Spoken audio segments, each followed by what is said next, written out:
Hello everyone, very good morning. So last લેક્ચરથી આપણે આગળ વધીએ. લાસ્ટ લેક્ચરની અંદર ઇથેનોલના રાસાયણિક અને ભૌતિક ગુણધર્મો જોયેલા હતા. આજના રાસાયણિક શું ભૌતિક ગુણધર્મો અને ઉપયોગો જોયા હતા. આજના લેક્ચરની અંદર ઇથેનોલના રાસાયણિક ગુણધર્મો વિશે માહિતી મેળવીએ. તો સમજીએ.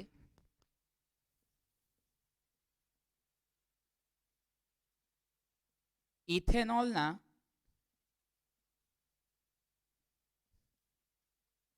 રાસાયણિક ગુણધર્મો શું આવશે? તો કે બે પ્રક્રિયા આપણે સમજવાની છે. એક સોડિયમ સાથેની પ્રક્રિયા અને એક H2SO4 સાથેની પ્રક્રિયા. બંને પ્રક્રિયા ખૂબ ઈઝી છે. તો સૌ પ્રથમ પ્રક્રિયા સમજીએ ઇથેનોલની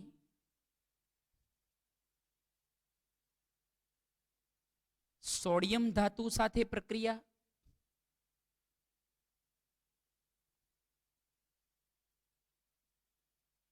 એકચ્યુઅલી ઇથેનોલ છે એ સોડિયમ ધાતુ સાથે પ્રક્રિયા કરી અને એ સોડિયમ ઇથેનોએટ બનાવે છે.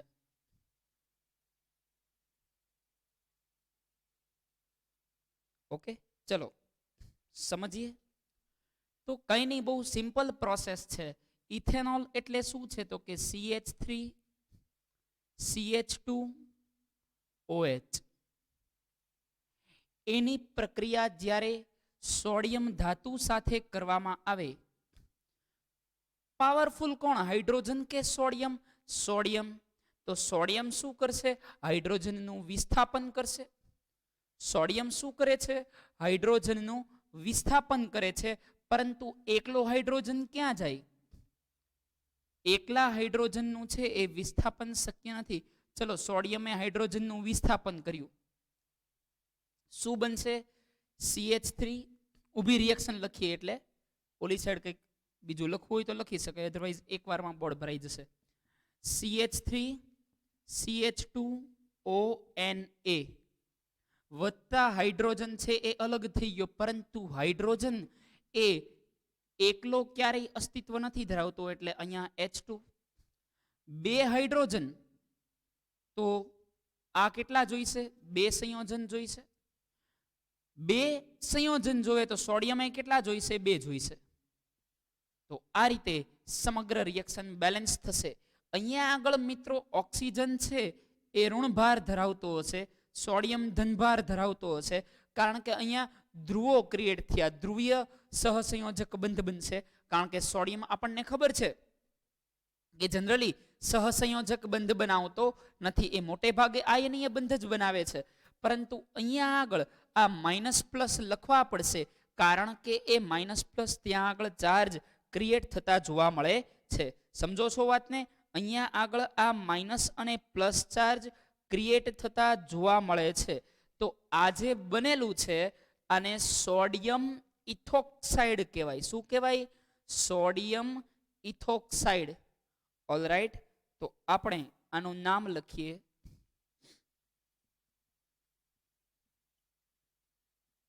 કેવી સાઈડ? ઇથોક્સાઇડ. અને આનું નામ આપણને ખબર છે, ઇથેનોલ.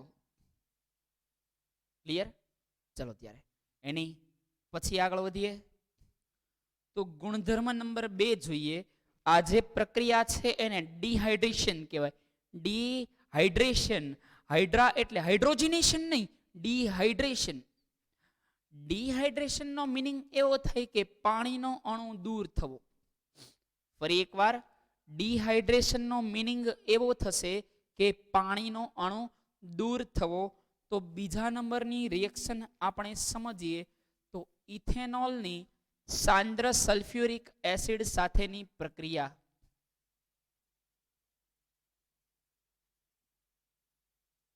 અથવા તો એવું લખી શકાય, ઇથેનોલનું ડિહાઇડ્રેશન.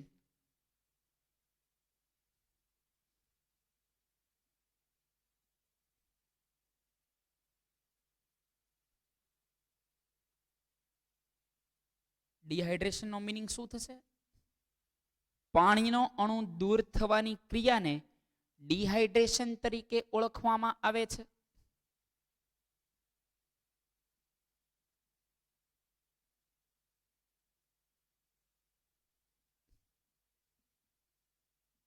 દૂર થવાની ક્રિયાને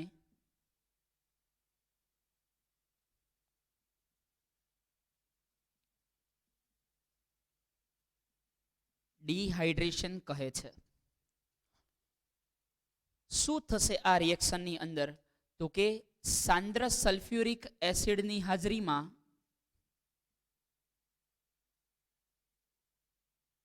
કયું? સાંદ્ર સલ્ફ્યુરિક એસિડની હાજરીમાં. હવે આપણને ખબર છે કે સાંદ્ર સલ્ફ્યુરિક એસિડ છે એ પાણીના અણુનું શોષણ કરે છે. સાંદ્ર સલ્ફ્યુરિક એસિડ એ પાણીના અણુનું શું કરે છે? શોષણ કરે છે.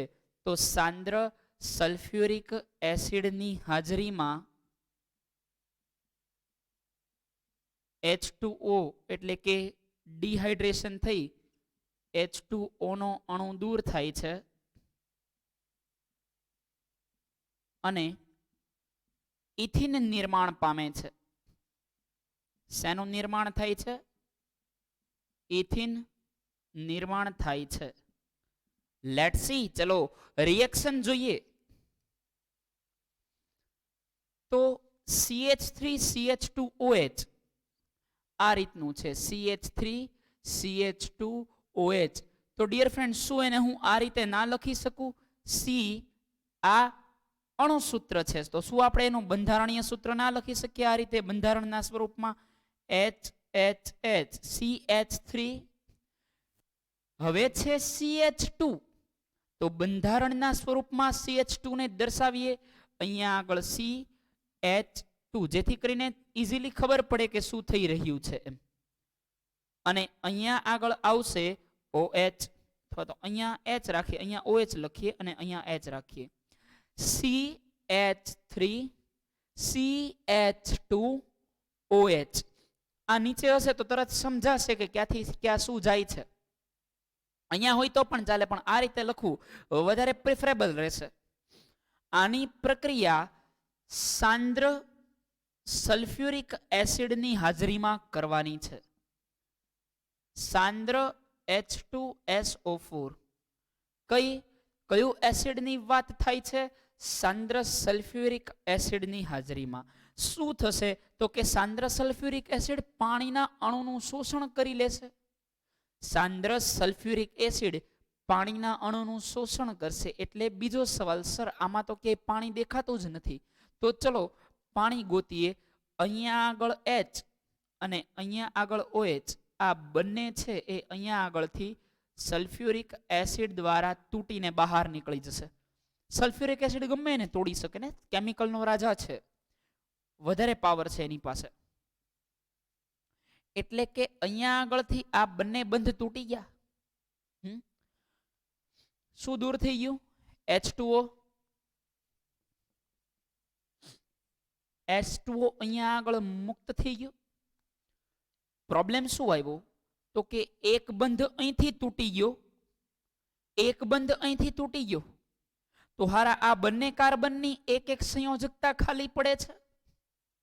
બંને કાર્બનની એક એક સંયોજકતા ખાલી પડે છે. આ પરિસ્થિતિની અંદર કાર્બન તેની સંયોજકતાને પૂર્ણ કરવા માટે બંને કાર્બન વચ્ચે એક નવા બંધનું નિર્માણ કરશે, ડબલ બોન્ડ બનાવશે આ રીતે. સી, આની પાસે કેટલા હાઇડ્રોજન બચ્યા? 2 હાઇડ્રોજન. તો અહીંયા આગળ લખીએ 2 હાઇડ્રોજન. સિંગલ બોન્ડ અહીંયા આગળ કેટલા હાઇડ્રોજન વધ્યા? તો કે આની પાસે પણ 2 હાઇડ્રોજન છે, તો અહીંયા પણ HH આવશે. બંનેની 3-3 સંયોજકતા પૂર્ણ થઈ છે. તો આ સમયે 4 સંયોજકતાને પૂર્ણ કરવા માટે એક વધારાના બંધનું નિર્માણ થશે. એટલે આ સમયે ડબલ બોન્ડ રચાશે. આ સમયે કયો બોન્ડ નિર્માણ પામશે? ડબલ બોન્ડ નિર્માણ પામશે. અધરવાઇઝ તમે આને આમ પણ લખી શકો, અહીંયા સુધી દેખાય છે. CH2 ડબલ બોન્ડ CH2 શું લખી શકાય? CH2 double bond CH2. Okay, તો આને શું કહેવાય? ઇથિન તરીકે ઓળખવામાં આવે છે. આ બંને બંને બંને બેમાંથી ગમે લખો, બંને એક જ ચાલશે. ઓલરાઈટ, ચલો નોટ ડાઉન કરી લ્યો. તો ઇથેનોલ અહીંયા આગળ કમ્પ્લીટ થયા. હવે નોટ ડાઉન ચલો થોડી વાર ખમો, પહેલા સમજી જ લઈએ બધું.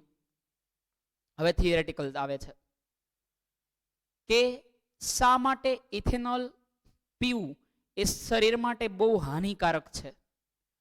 એકચ્યુઅલી ડિયર ફ્રેન્ડ્સ, જેટલું ઇથેનોલ વધારે લેવામાં આવે, ઇથેનોલ શરીરની અંદર નાખવામાં આવે, એ પીણા તરીકે હાનિકારક કેમ છે એ સમજાવું છું. તો શરીરની અંદર એ ચેતાને નિષ્ક્રિય કરવા લાગે છે. મગજનું સંતુલન છે ધીરે ધીરે તોડવા લાગે છે. આખું શરીર છે સંતુલનમાં નથી રહેતું. નિયંત્રણ ને સહનિયમન ભણ્યા હતા તો દરેક સ્નાયુનું સહનિયમન નથી થતું. એટલે પેલો પીને ડોલારે ડોલારે કરતો જતો હોય, એક પગ આમ મૂકે બીજો પગ આમ મૂકે, આમ ખબર ન હોય ક્યાં ચાલતો હોય. વધારે પીવામાં આવે તો ચેતાતંત્ર પણ ધીરે ધીરે નિષ્ક્રિય થતું જાય છે અને ભાન નથી રહેતું, અને વધારે પીવાના લીધે એ બેહોશ થઈ જાય છે.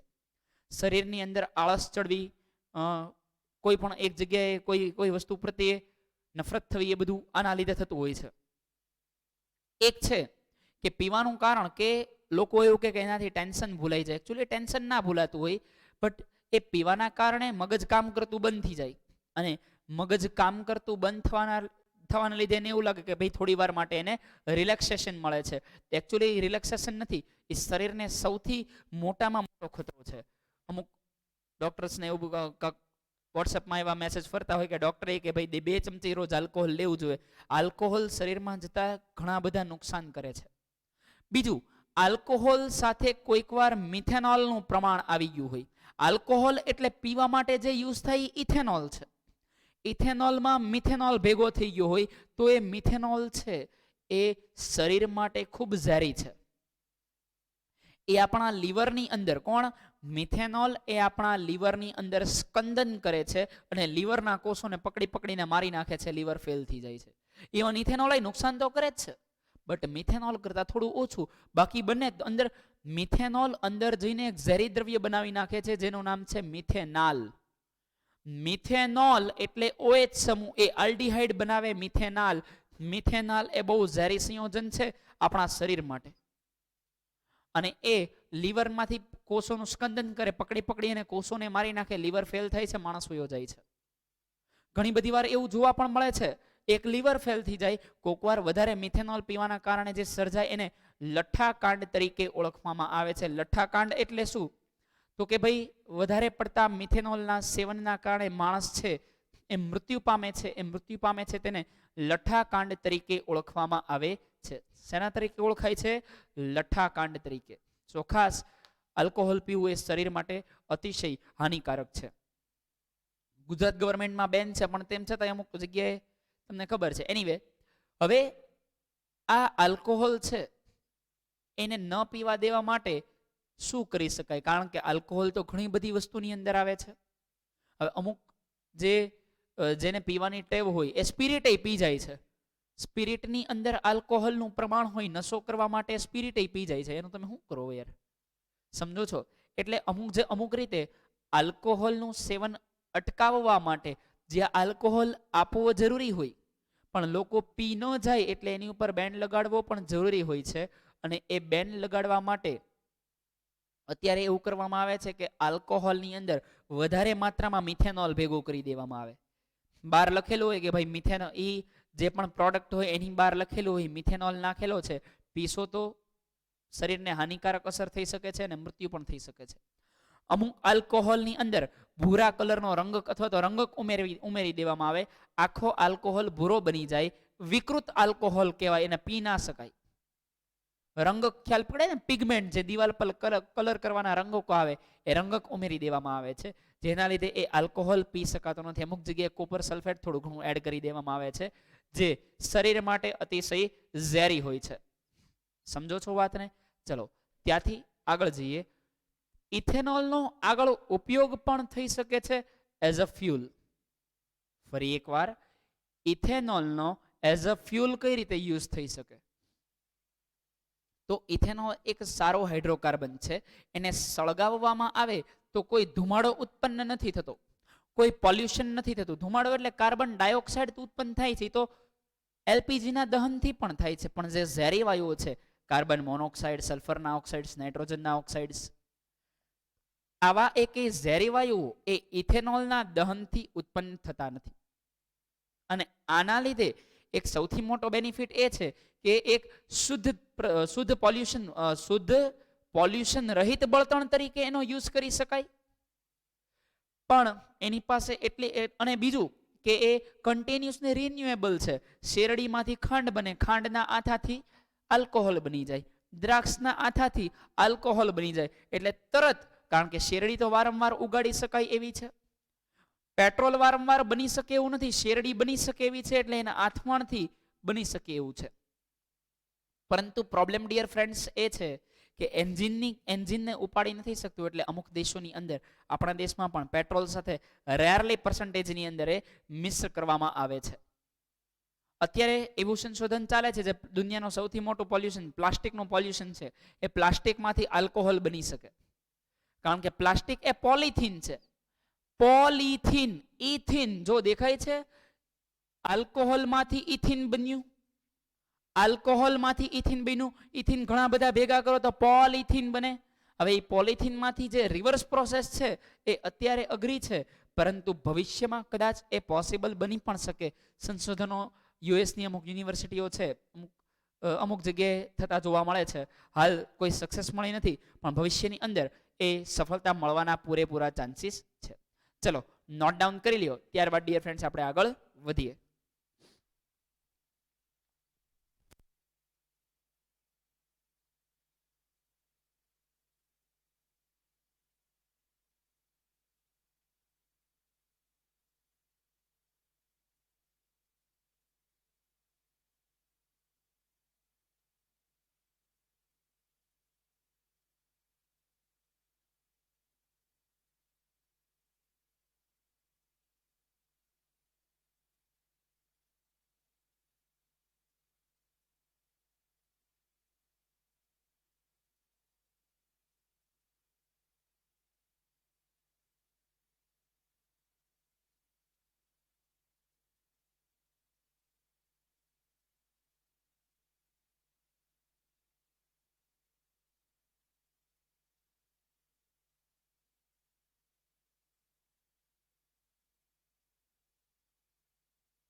ચલો ડિયર ફ્રેન્ડ્સ, લખાઈ ગયું હશે તો આગળ વધીએ. 443 કેલ્વિન તાપમાને ગરમી આપવામાં આવે છે. કેટલા તાપમાને? 443 કેલ્વિન તાપમાને, કારણ કે આ ટેમ્પરેચર છે એ ડિનોટેશન આપવું પડે. ચલો ત્યારે તો આ ઇરેઝ કરી લઉં, અને એ પછી હવે એસિટિક એસિડ એટલે કે ઇથેનોઇક એસિડ પર જઈએ. તો ડિયર ફ્રેન્ડ્સ ઇરેઝ કરું છું. આઈ હોપ લખાઈ ગયું હશે.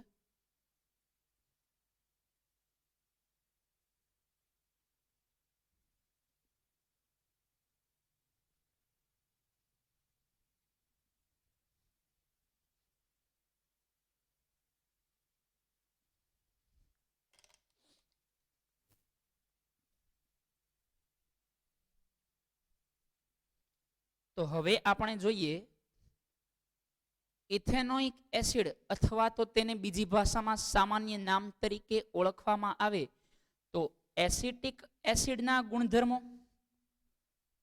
શેના ગુણધર્મો જોઈએ છીએ? એસિટિક એસિડના. લેટ્સ સી, ચલો જોઈએ.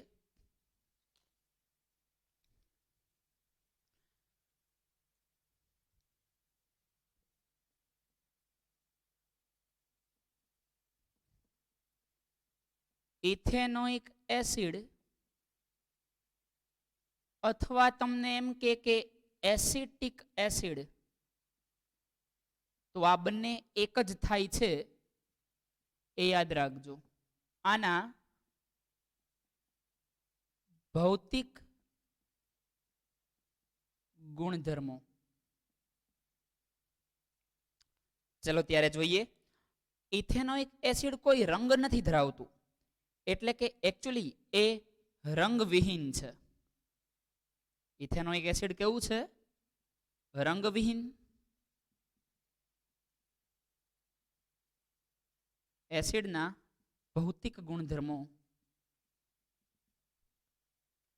પરંતુ તેને જો સૂંઘવામાં આવે, તમને ખ્યાલ હશે, કદાચ તમે વિનેગર ચાખ્યું હશે, કોકવાર સૂંઘો હશે, એકદમ તીવ્ર ખાટી વાસ આવતી હોય છે.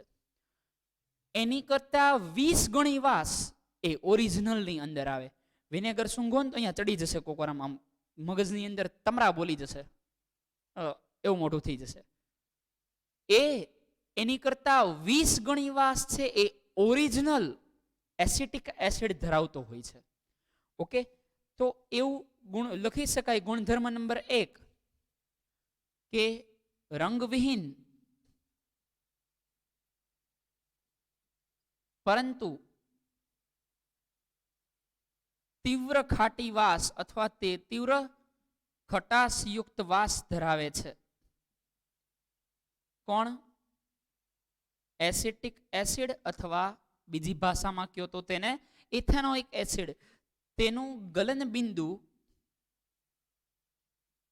290 કેલ્વિન છે.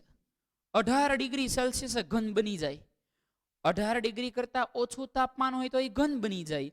એટલે 290 એ ઘણું બધું નીચું તાપમાન છે. એટલે શિયાળામાં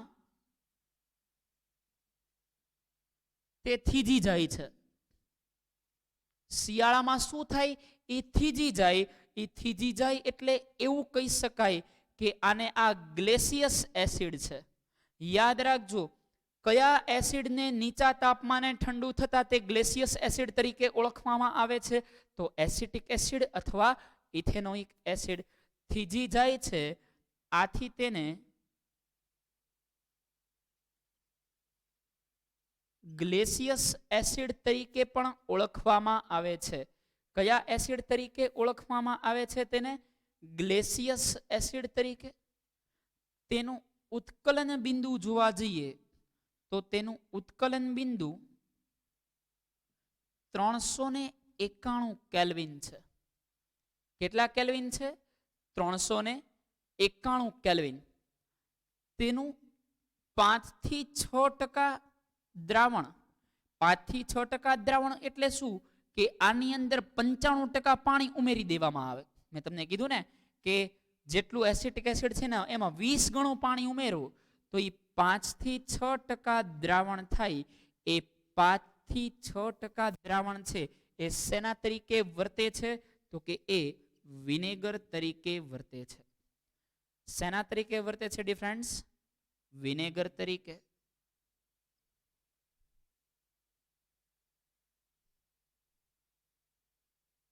ચલો એ પછી નેક્સ્ટ નંબર માટે જોઈએ. આ એક નિર્બળ એસિડ છે. નિર્બળ એસિડ ને પ્રબળ એસિડની ડેફિનેશન તમને ખ્યાલ છે કે જે સંપૂર્ણપણે આયનીકરણ પામે તો તેને આપણે પ્રબળ એસિડ તરીકે ઓળખીએ છીએ, અને જે મેક્સિમમ 5% આયનીકરણ પામી શકે તેને આપણે નિર્બળ એસિડ તરીકે ઓળખીએ છીએ. એટલે કે બાકીનું જે 95% એમને પડ્યું રહે એનું આયનીકરણ થતું હોય એવું જોવા મળતું નથી હોતું. ચલો હવે તેના ઉપયોગો જોઈ લઈએ. એસિટિક એસિડના ઉપયોગો. હવે એસિટિક એસિડ લખવું એટલે તમારે ઓબ્લિક કરીને લખી જ નાખવાનું કે ઇથેનોઇક એસિડ છે.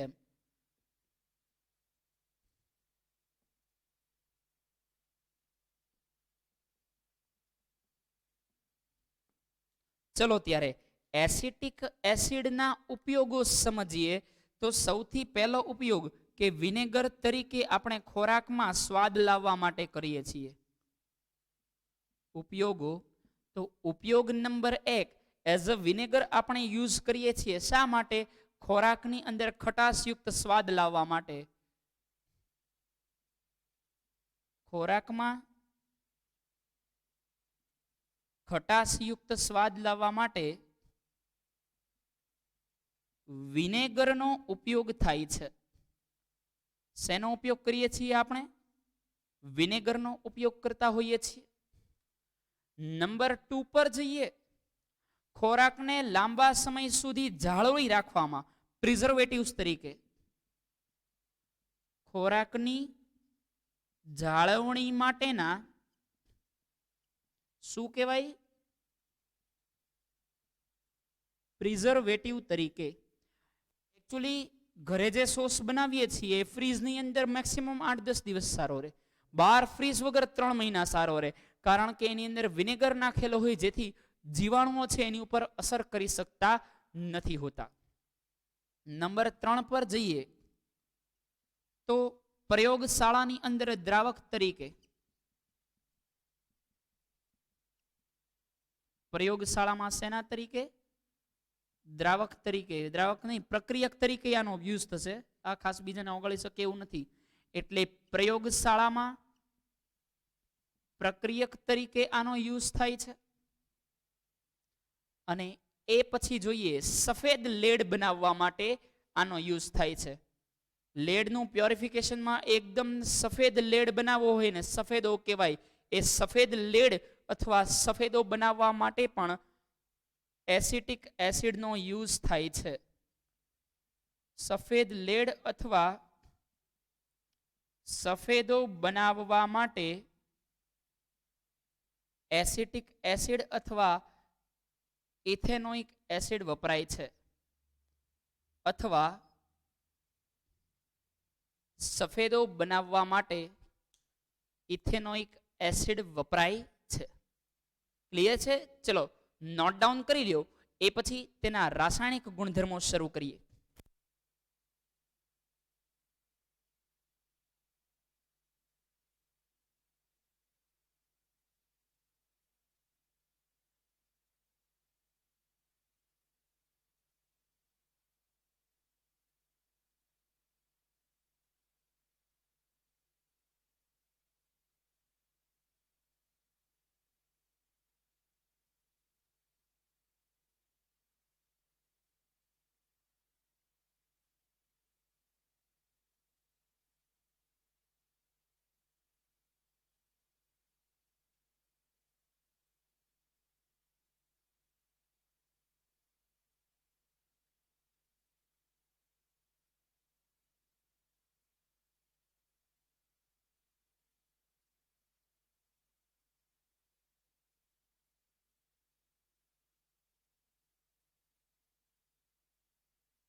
ચલો ત્યારે આઈ હોપ કમ્પ્લીટ થઈ ગયું હશે ડિયર ફ્રેન્ડ્સ.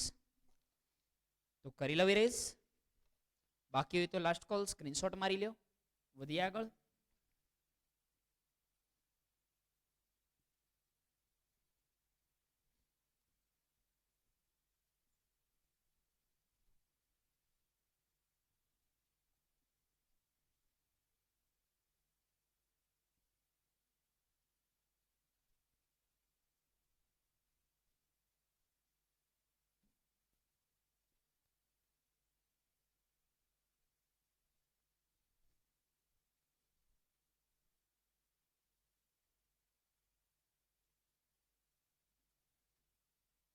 ચલો ત્યારે ઇથેનોઇક એસિડના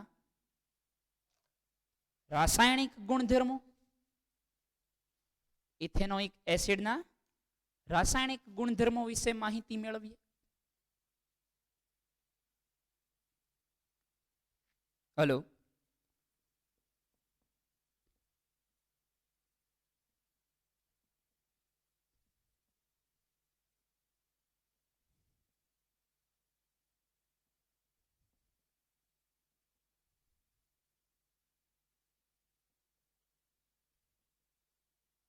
તો પહેલો ગુણધર્મ સમજીએ.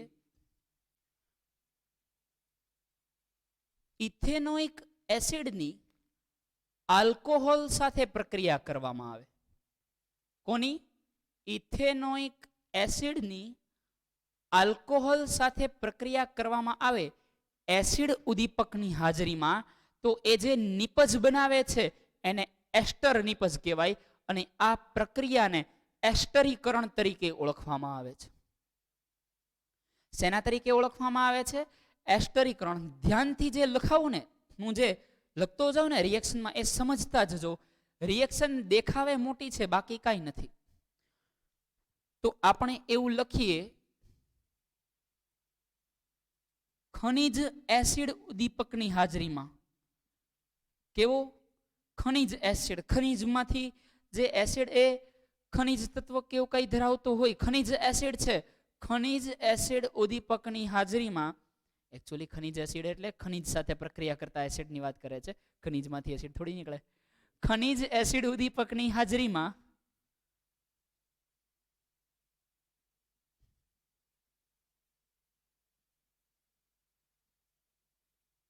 ઇથેનોઇક એસિડની બદલે હું ઇથેનોઇક એસિડ લખું ત્યારે બીજું તમારે શું લખવાનું? Acetic acid. હું એસિટિક લખું તો સાથે તમારે શું લખી નાખવાનું? Ethanoic acid. ખનિજ એસિડ ઉદ્દીપકની હાજરીમાં ઇથેનોઇક એસિડની પ્રક્રિયા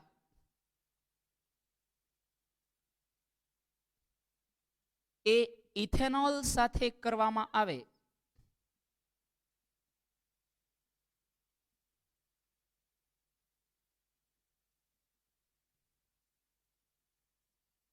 તો આ ક્રિયાને તો એસ્ટર ઉત્પન્ન થાય છે. શું બને છે?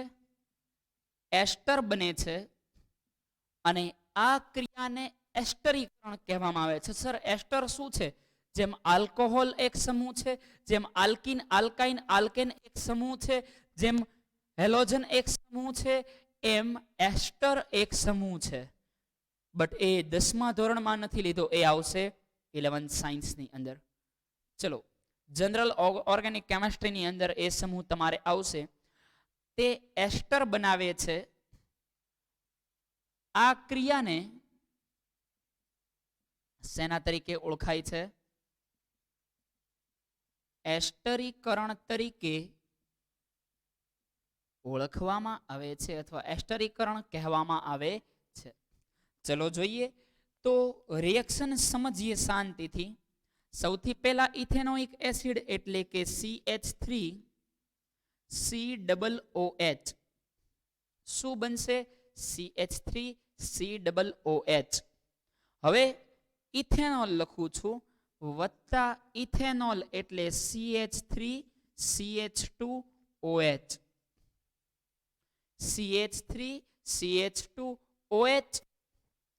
હવે આ ઇથેનોલને હું આમ પણ લખી શકું અને એના બદલે આમ લખું ને તો એનો મીનિંગ એક જ થાય. આને એક્ઝેક્ટલી મિરર ઇમેજ કરી નાખો. મિરર ઇમેજ એટલે એક્ઝેક્ટ ઊંધું લખવાનું થશે. એટલે OH CH2 CH3 આ બંનેનો મીનિંગ એક જ થાય. સમજી લ્યો. પહેલા તમે CH3 CH2OH લખો કે OH CH2 CH3 લખો, આ બંનેનો મીનિંગ સેમ થાય. એટલે હું ઇઝીનેસ માટે સેકન્ડ વે થી લખું છું, ઇરેઝ કરીને. હજી એકવાર સમજવું હોય તો સમજી લ્યો. તમે CH3 CH2OH લખો કે OH CH2 CH3 લખો, એ બંનેનો મીનિંગ એક સરખો થશે, કોઈ ફેરફાર નહીં આવે. તો આપણે સેકન્ડ વેમાં જઈએ, બીજી મેથડથી લખીએ તો આપણે એવું લખી શકાય કે OH CH2 CH3 કોની હાજરીમાં પ્રક્રિયા કરવાની છે? એસિડ ઉદ્દીપકની હાજરીમાં. આ પ્રક્રિયા બને, આમાં પ્રક્રિયકમાંથી નિપજ બને, નિપજમાંથી પ્રક્રિયક બને. રિવર્સિબલ પ્રક્રિયા છે. કેવી પ્રક્રિયા છે? રિવર્સિબલ પ્રક્રિયા. એટલે જે આગળની દિશામાં જાય તો એ પાછળની દિશામાં થઈ શકે. એટલે એને હું બંને એરો વડે દર્શાવું છું. હજી એકવાર, આ પ્રક્રિયા કેવી છે? રિવર્સિબલ પ્રક્રિયા છે. એ રિવર્સિબલ પ્રક્રિયા હોવાના કારણે હું એને ઉપરના અને નીચેના એમ બંને એરો દ્વારા દર્શાવી શકું. એટલે કે આ પ્રક્રિયાની અંદર પ્રક્રિયકમાંથી નિપજ પણ બની શકે અને ઓટોમેટિકલી નિપજમાંથી પ્રક્રિયકમાં પણ નિર્માણ થઈ શકે છે. શેમાંથી? નિપજમાંથી પ્રક્રિયકમાં પણ નિર્માણ થઈ શકે છે. ઓકે, ચલો હવે અહીંયા આગળ શું થશે તો કે આ રિએક્શનની અંદર કયો ઉદ્દીપક છે? એસિડ ઉદ્દીપક. એટલે અહીંથી પાણી નીકળી જશે. શું નીકળશે? પાણી. યાદ રાખજો, પાણી પાછું કઈ રીતે નીકળે? આમાંથી ઈ OH જ જશે. આમાંથી શું જશે? OH જશે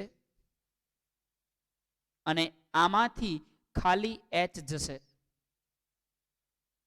રિપીટ કરું છું, CH3COOH ઊંધું કર્યું આપણે.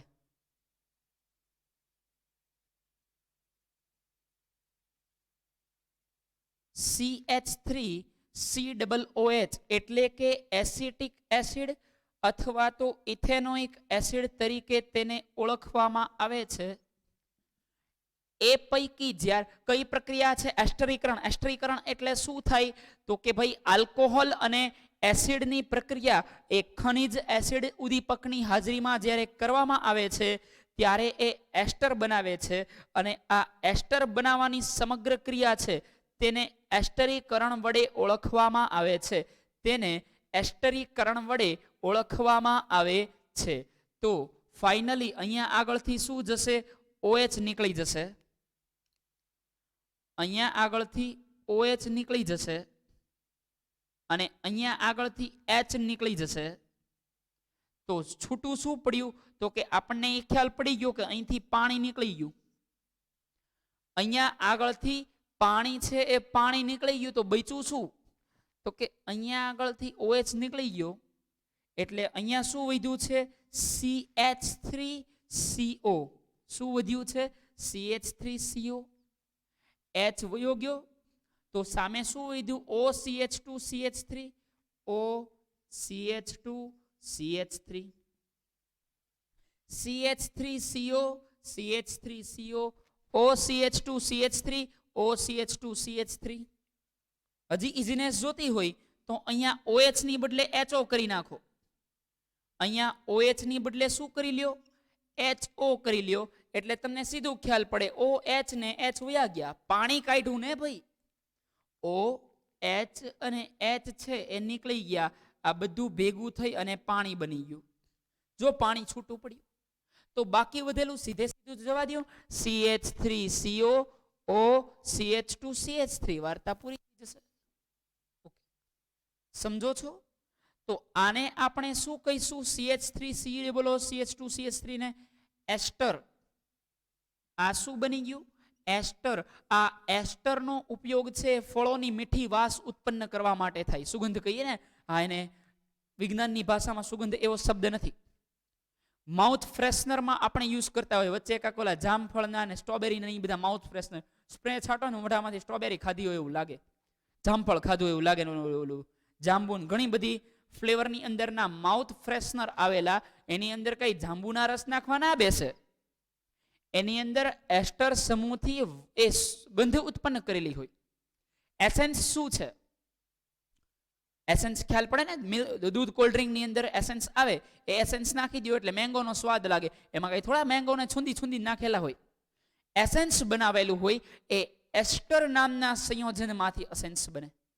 એના જેવી ફળોની મીઠી વાસ બને. બાકી બીજું સેકેરિન ને એ બધું ભેગું કરેલું હોય અને એ સેકેરિન ને એસ્ટર ને એ બધું ભેગું કરી અને એસેન્સ બનાવેલું હોય. સમજો તો? ગળું જલ્દી પકડી લઈ. તો આ રીતે ફળોની મીઠી સુગંધ ઉત્પન્ન કરવા માટે એસ્ટર સમૂહનો ઉપયોગ થાય છે. હવે આની રિવર્સિબલ પ્રોસેસ જોઈએ. હા, આ એસ્ટરનું નામ સોડિયમ સોડિયમ નહીં, ઇથાઇલ ઇથેનોએટ બનશે. એસ્ટરનું નામ શું બનશે? Ethyl ethanoate. અત્યારે નામકરણ નથી શીખવાડતો, નામકરણ 11th માં આવશે. કારણ કે એસ્ટર સમૂહ જ નથી ભણ્યા ને આપણે તો. અથવા ઇથાઇલ એસિટેટ ચાલુ નામ રહેશે. ઇથેનોએટ પણ કહી શકો અને એસિટેટ પણ કહી શકો. તો આનું નામ તમારે યાદ રાખવાનું રહેશે. નામ શું બનશે? Ethyl acetate. ફરીવાર ડિયર ફ્રેન્ડ્સ, નામ શું બને છે? Ethyl acetate. ક્લિયર? ચલો, હવે આ એસ્ટરની પ્રક્રિયા એ સોડિયમ હાઇડ્રોક્સાઇડ સાથે કરવામાં આવે. એસ્ટરની પ્રક્રિયા કોની સાથે કરવામાં આવે? રાસાયણિક પ્રક્રિયા છે, લખ્યા સિવાય કઈ ઓપ્શન નથી. બાકી ઈઝીમાં ઈઝી મેથડથી શીખવાડી. ખાલી આ બે સમૂહ યાદ રાખો, પાણી કાઢી નાખો અને બાકી સીધું લખી નાખો. આની સિવાય તો શું કરી લ્યો? હવે યાદ રાખવાની જવાબદારી પછી એ તમારી છે. એસ્ટરની પ્રક્રિયા સોડિયમ હાઇડ્રોક્સાઇડ સાથે જ્યારે ડિયર ફ્રેન્ડ્સ કરવામાં આવે ત્યારે ફરીવાર આનું વિઘટન થશે. શું થશે? આનું વિઘટન થશે. એ શું બનાવશે? તો કે સોડિયમ ઇથેનોએટ અને આલ્કોહોલમાં રૂપાંતરણ કરશે. શેમાં રૂપાંતરણ કરશે? સોડિયમ ઇથેનોએટ અને આલ્કોહોલમાં રૂપાંતરણ કરશે. ચલો રિએક્શન જોઈએ તો સમાઈ જાય એવું લાગે તો છે. એક કામ કરો, CH3 COO CH2 CH3 નહીં સમાય. ઓકે, આ લખી લ્યો. ત્યાં ઇરેઝ કરીને એક નાની એવી રિએક્શન તમને સમજાવવી પડશે. આ સમૂહની અંદરની રિએક્શન છે એટલે આનું વિઘટન જોવાનું છે. જેમ અત્યારે બે ભેગા થઈ અને કંઈક નવી વસ્તુનું નિર્માણ કર્યું, એમ આની પ્રક્રિયા જો આપણે સોડિયમ હાઇડ્રોક્સાઇડ સાથે કરવાની થાય તો એ સોડિયમ હાઇડ્રોક્સાઇડ ફરીવાર બંનેને છૂટા પાડે છે. સોડિયમ હાઇડ્રોક્સાઇડ શું કરશે? ફરીવાર બંનેને છૂટા પાડે છે. ઊભી લખવી પડશે. ચલો ને ટ્રાય તો કરી લઈએ એક જ વાર, last time. CH3COO CH2 CH3 આ ઇથાઇલ એસિટેટ છે. સમૂહ કયો લાગી ગયો? એસ્ટર છે. બે નામ કેમ લખ્યા? એસ્ટર એ સમૂહ છે અને નીચે લખ્યું ઈ એનું નામ છે ઇથાઇલ એસિટેટ. એની પ્રક્રિયા જ્યારે સોડિયમ હાઇડ્રોક્સાઇડ સાથે કરવામાં આવે તો અહીંયા એક સોડિયમ છે ને એક હાઇડ્રોક્સિલ સમૂહ છે, તો એ આમાં વિઘટન પમાડશે. એટલે કે આ રીતે અહીંયા આગળથી. ઓકે, તો અહીંયા આગળ એક જગ્યાએ શું લાગશે? CH3CO અને આ ઊંધું જોડાઈ જશે ONA. શું જોડાઈ જશે? ONA. આને સોડિયમ એસિટેટ તરીકે ઓળખવામાં આવે છે. સમજ્યા ને શું કર્યું? અહીંથી બ્રેક થયો. તમારે યાદ રાખવા માટે એવું યાદ રાખવું હોય તો તમને કહી દઉં કે આ COO થી બ્રેક કરવાનું. એક જગ્યાએ સોડિયમ જોડાય ને બીજી જગ્યાએ હાઇડ્રોક્સાઇડ જોડાય, વાત પૂરી. પણ ખરેખર રિએક્શન એ રીતે નથી થતી. આ યાદ રાખવા માટે રાખવું હોય તો રાખી શકો. સમજ્યા કે CH3COO એક જગ્યાએ એને જોડાણો ને બીજી જગ્યાએ OH જોડાણો, પ્લસ CH3CH2OH આને આપણે શું કહીએ છીએ? ઇથેનોલ. તો આ રિવર્સિબલ પ્રક્રિયા છે. ઊંધી પણ ડાયરેક્શનની અંદર થઈ શકે. ચલો, ક્લિયર છે? ક્લિયર છે? તો આજના લેક્ચર માટે ડિયર ફ્રેન્ડ્સ આટલું રાખીએ. મળીએ નેક્સ્ટ લેક્ચરની અંદર વધારાના એસિટિક એસિડના રાસાયણિક ગુણધર્મો સાથે. ત્યાં સુધી હોમવર્કની અંદર ચાલેલું એકવાર રિએક્શન બધી 3 વાર, ફરી એકવાર રિએક્શન, દરેક રિએક્શન તમારે 3 વાર લખવાની છે. યાદ ન રહે ત્યાં સુધી લખી રાખજો. મળીએ નેક્સ્ટ લેક્ચરમાં. ત્યાં સુધી વર્ક કરો, સારું રીડ કરો. Good luck to all. Goodbye dear friends. Note down કરી લો બાકી હોય.